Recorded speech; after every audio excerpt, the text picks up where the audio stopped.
بسم الله الرحمن الرحيم. الرحمن علم القرآن خلق الإنسان علمه البيان.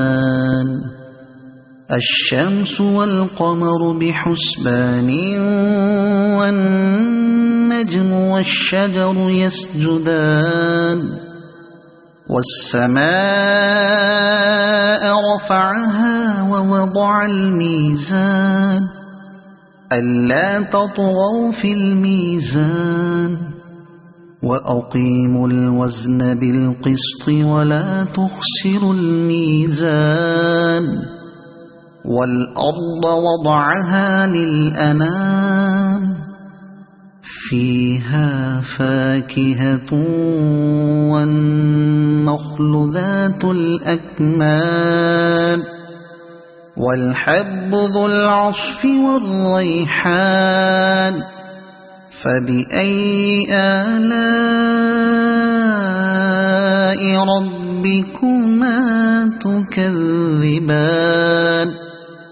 خلق الإنسان من صلصال كالفخار وخلق الجان من مارج من نار. فبأي آلاء ربكما تكذبان. رب المشرقين ورب المغربين. فبأي آلاء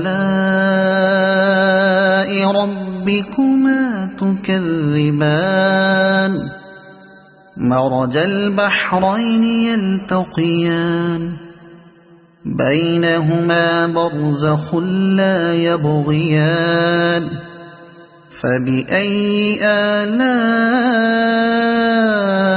ربكما تكذبان. يخرج منهما اللؤلؤ والمرجان. فبأي آلاء ربكما تكذبان. وله الجوار المنشآت في البحر كالأعلام. فبأي آلاء ربكما تكذبان. كل من عليها فان ويبقى وجه ربك ذو الجلال والإكرام. فبأي آلاء ربكما تكذبان. يسأله من في السماوات والأرض كل يوم هو في شأن. فبأي آلاء ربكما تكذبان. سنفرغ لكم أيها الثقلان. فبأي آلاء ربكما تكذبان. يا معشر الجن والإنس إن استطعتم أن تنفذوا من أقطار السماوات والأرض فانفذوا لا تنفذون إلا بسلطان. فبأي آلاء ربكما تكذبان. يرسل عليكما شواظ من نار ونحاس فلا تنتصران. فبأي آلاء ربكما تكذبان. فإذا انشقت السماء فكانت وردة كالدهان فبأي آلاء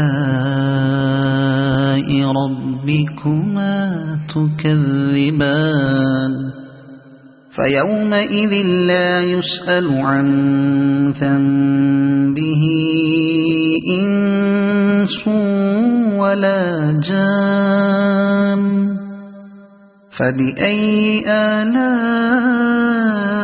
ربكما تكذبان يعرف المجرمون بسيماهم فيؤخذ بالنواصي والأقدام فبأي آلاء ربكما تكذبان هذه جهنم التي يكذب بها المجرمون يطوفون بينها وبين حميم آن فبأي آلاء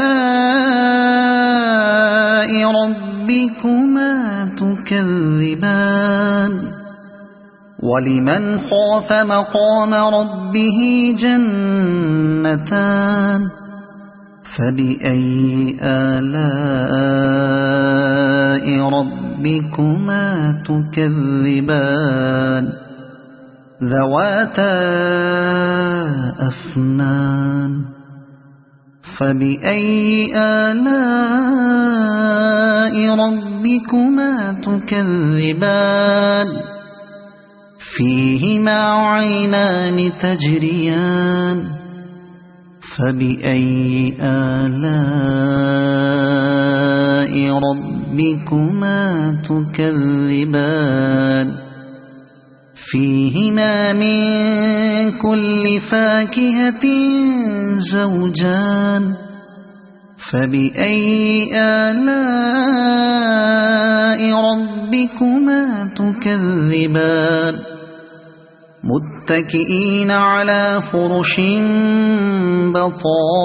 بطائنها من استبرق وجنى الجنتين دان فبأي آلاء ربكما تكذبان فيهن قاصرات الطرف لم يطمثهن إنس قبلهم ولا جان فبأي آلاء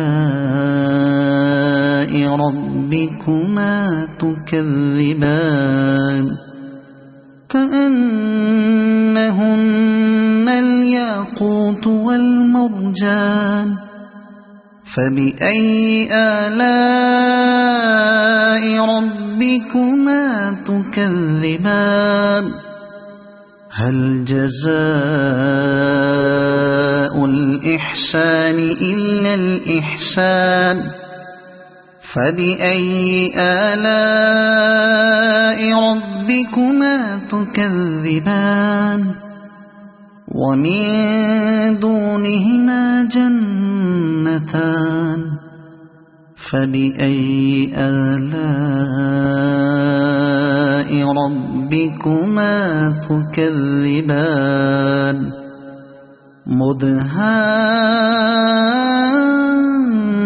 مدهامتان فبأي آلاء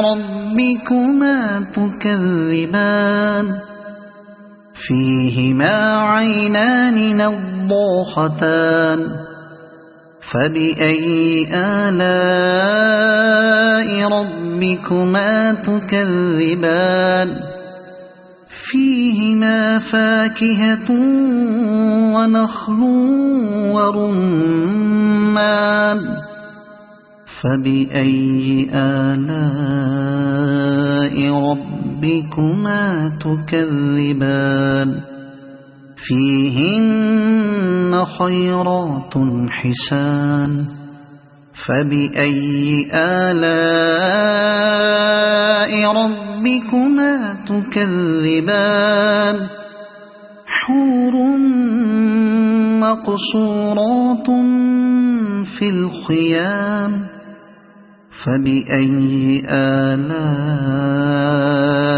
ربكما تكذبان لم يطمثهن إنس قبلهم ولا جان فبأي آلاء ربكما تكذبان متكئين على رفرف خضر وعبقري حسان فبأي آلاء ربكما تكذبان